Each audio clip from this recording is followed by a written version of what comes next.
Merhaba arkadaşlar, kanalıma ve mutfağıma hoş geldiniz. Bugün mercimekli kuskus salatası tarifiyle karşınızdayım. Hemen yapımına başlayalım. 4 yemek kaşığı yoğurdu derince bir kaseye alıyorum. 1 yemek kaşığı mayonez ilave ediyorum.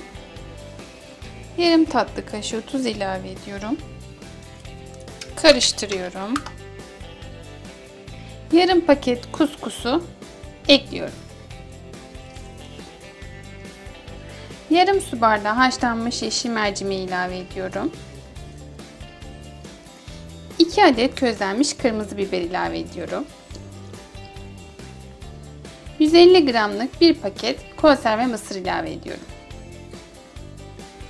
İyice karıştırıyorum.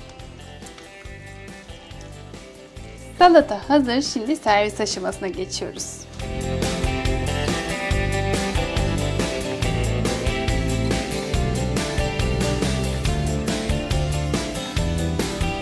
Üç yemek kaşığı sıvı yağ, 1 tatlı kaşığı domates salçası ilave ediyorum. 1 tatlı kaşığı kırmızı pul biber ve nane ekliyorum.